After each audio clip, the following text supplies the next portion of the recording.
नमस्कार मेरे शेरनियों। हिंदी की महागाथा में आपका स्वागत है। मैं हूं श्रीपत यादव और आप लोग देख रहे हैं हिंदी की महागाथा। और हिंदी की महागाथा में चित्रकला के महत्वपूर्ण प्रश्नों के श्रृंखला के साथ एक बार फिर से उपस्थित हो गए हैं।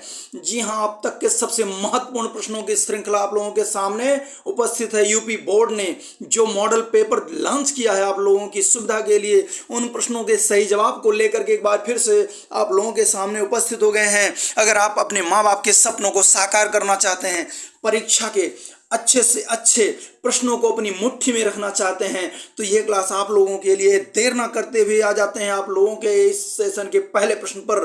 क्या कहता है पहला प्रश्न आपका? निम्नलिखित प्रत्येक बहुविकल्पीय के 4 विकल्पों में से एक सही उत्तर चुनना है। और इसका पहला प्रश्न कहता है कि मुख्य रंग कितने हैं। तो मुख्य रंग कितने हैं, इसका सही जवाब होगा 3। याद रखना, मुख्य रंग कितने हैं, तो मुख्य रंग 3 हैं। अगर ये प्रश्न आपसे ऐसे बदल करके पूछ लेता है कि रंग कितने प्रकार के होते हैं, तो आप लोग लगाइएगा 2। रंग कितने प्रकार के होते हैं, तो इसका सही जवाब होगा 2। लेकिन मुख्य रंग कितने प्रकार के होते हैं, तो 3। मुख्य रंग कितने प्रकार के होते हैं, तो 3। कौन कौन से? लाल, पीला, नीला। लाल, पीला, नीला, ये मैंने आपको पिछले वीडियो में बताया। लाल, पीला और नीला ये मुख्य रंग हैं। अगर रंगों के प्रकार की बात करें तो रंग 2 प्रकार के होते हैं। कौन कौन से? प्राथमिक और द्वितीयक। प्रारंभिक या द्वितीयक, तो प्रारंभिक को ही मुख्य कहते हैं और मुख्य रंग के अंतर्गत ही लाल, पीला और नीला आते हैं। अगले प्रश्न पर आ जाइए। अगला प्रश्न क्या कहता है? अगला प्रश्न कहता है कि इनमें शीतल या ठंडा रंग कौन सा है। इनमें शीतल या ठंडा रंग कौन सा है, तो इसका सही जवाब है हरा। हरा रंग शीतल है। शीतल कहें या ठंडा कहें, हरे रंग को शीतल या ठंडा रंग भी कहते हैं। अगला प्रश्न क्या कहता है? निम्न में से कौन सा रंग गर्म है।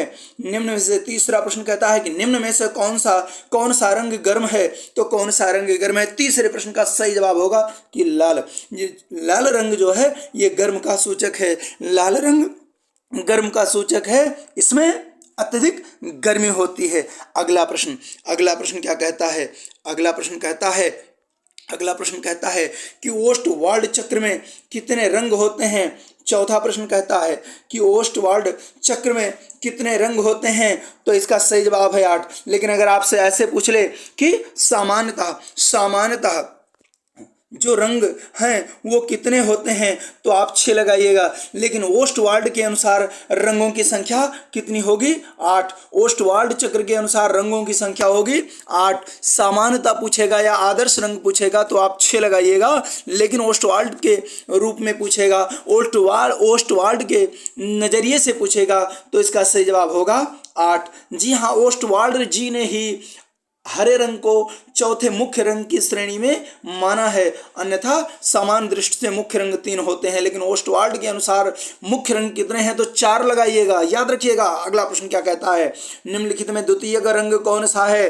पांचवा प्रश्न कहता है कि निम्नलिखित में द्वितीयक रंग कौन सा है। नारंगी, लाल, पीला, नीला, कौन सा होगा पांचवें प्रश्न का सही जवाब? तो जी हाँ, इसका सही जवाब है नारंगी। इसका सही जवाब है नारंगी। अगला प्रश्न क्या कहता है? तटस्थ रंग कौन से हैं। तटस्थ रंग, छठवां प्रश्न कहता है कि तटस्थ रंग कौन से हैं, तो सफेद और काला।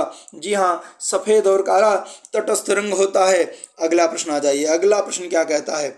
अगला प्रश्न कहता है कि प्राथमिक अथवा मुख्य रंग कौन कौन से हैं।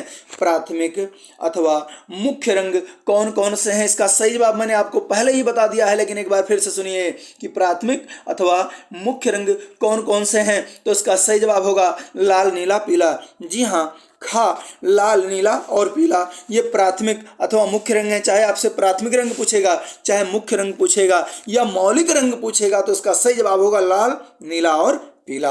अगला प्रश्न क्या कहता है? कौन से रंगों का माध्यम पारदर्शी होता है। याद रखना, बार बार इसको बताते चल रहे हैं कि जल रंग या वाटर कलर और तैल रंग दोनों पारदर्शी होता है। लेकिन यूपी बोर्ड ने जल रंग या वाटर कलर को ही सर्वाधिक पारदर्शी माना है, इसलिए आप लोग जल रंग या वाटर कलर को ही चुनेंगे।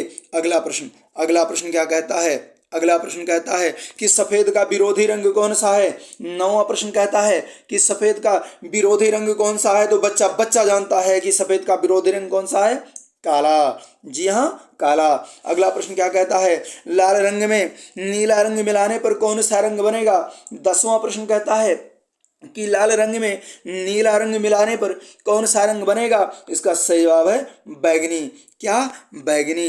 अगला प्रश्न आ जाइए। 11वां प्रश्न क्या कहता है? 11वां प्रश्न कहता है कि पीले रंग में लाल रंग मिलाने पर कौन सा रंग बनेगा? 11वां प्रश्न, पीले रंग में लाल रंग मिलाने पर कौन सा बनेगा? तो 11वें प्रश्न का सही जवाब है कि पीले में लाल रंग मिलाने पर नारंगी बनेगा।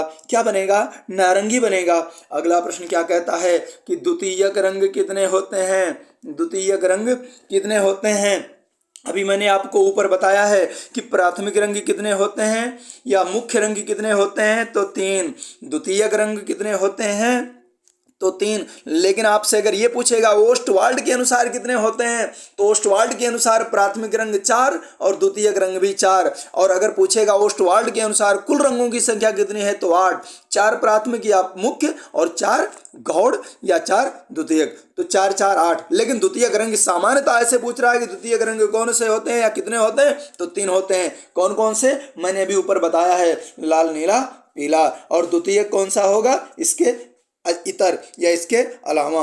अगला प्रश्न आ जाइए जो इनके मिलाने से बनता है, जिसको हम बार बार बताते हुए चले आ रहे हैं। 13वां प्रश्न जैसे, लेकिन अगर आपको इसमें कोई दुविधा है तो सुन लीजिए। लाल और नीला मिलाने से बैगनी, ये द्वितीयक है। नीला और पीला मिलाने से हरा, ये द्वितीयक है। पीला और लाल मिलाने से नारंगी, ये द्वितीयक रंग है। इसका ख्याल रखिएगा। अगला प्रश्न क्या कहता है कि पीले रंग का विरोधी रंग कौन सा है? 13वां प्रश्न कहता है कि पीले रंग का विरोधी कौन सा है? तो पीले रंग का विरोधी है नीला। कौन सा? नीला। जी हाँ, पीले रंग का विरोधी होता है नीला। अगला प्रश्न क्या कहता है? 14 नंबर का प्रश्न। बच्चा जानता है कि इंद्रधनुष में कितने रंग होते हैं? इंद्रधनुष में कितने रंग होते हैं? तो इसका सही जवाब है 7। जी हाँ, वीडियो बहुत ही सुंदर होने वाला है, इसलिए वीडियो को लाइक कर दीजिए। चैनल से पहली बार आ रहे हैं, चैनल पर पहली बार जुड़े हैं, तो इसको सब्सक्राइब कर लीजिए। ऐसे ही मजेदार धमाकेदार प्रश्नों की श्रृंखला को लेकर के हम आप लोगों के सामने बार बार आते रहेंगे। अगला प्रश्न क्या कहता है? अगला प्रश्न क्या कहता है? कला शब्द किस भाषा का है? तो बहुत आसान प्रश्न है, लेकिन बहुत महत्वपूर्ण प्रश्न है कि संस्कृत भाषा का है। कला शब्द किस भाषा का है? तो संस्कृत भाषा का है। अगला प्रश्न, इस पेपर को दौड़ा दौड़ा के मारेंगे, एक भी प्रश्न नहीं छोड़ेंगे, इसको अपने सामने नागिन डांस करवाएंगे। देखिए 16 नंबर का प्रश्न क्या कहता है? 16 नंबर का प्रश्न कहता है कौन सी पेंसिल से बनाई गई रेखा अधिक काली होती है? 16 नंबर का सही जवाब है 2B। 2B पेंसिल से बनाई गई रेखा अधिक काली होती है। अगला प्रश्न क्या कहता है? कौन सी पेंसिल से बनाई गई रेखा हल्की होती है? 17 नंबर का प्रश्न है कि कौन सी पेंसिल से बनाई गई रेखा हल्की होती है? तो इसका सही जवाब है 2। इसका सही जवाब है 17 नंबर प्रश्न का सही जवाब है 2H।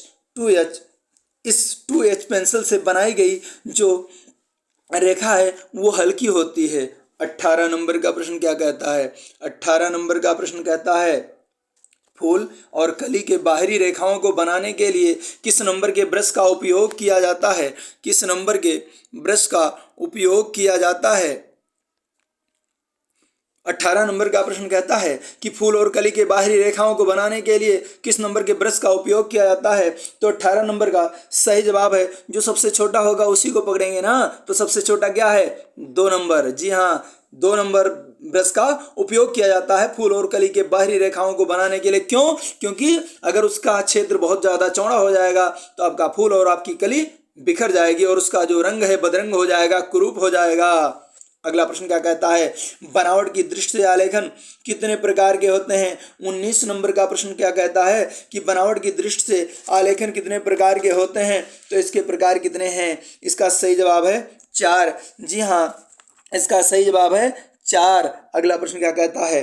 छत के केंद्र को अलंकृत करने के लिए कौन सा आलेखन उपयुक्त होगा?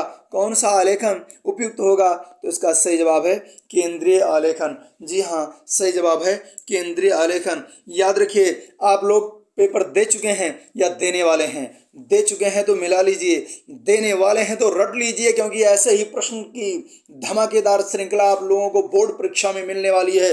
किसी भी परीक्षा को जिसमें चित्रकला से संबंधित प्रश्न पूछे जा रहे हैं, तो उन प्रश्नों के लिए आप लोग इस वीडियो को जरूर देखिए, बार बार देखिए, इन प्रश्नों को अच्छे से तैयार करके परीक्षा भवन में जाइए। निश्चित है आप लोग धुआं धुआं करके आएंगे। पेपर को नागिन डांस कराना है तो आप लोगों को ये क्लास अच्छे से देखना होगा। मिलते हैं अगले वीडियो में, तब तक के लिए नमस्कार। जय हिंद, जय हिंदी।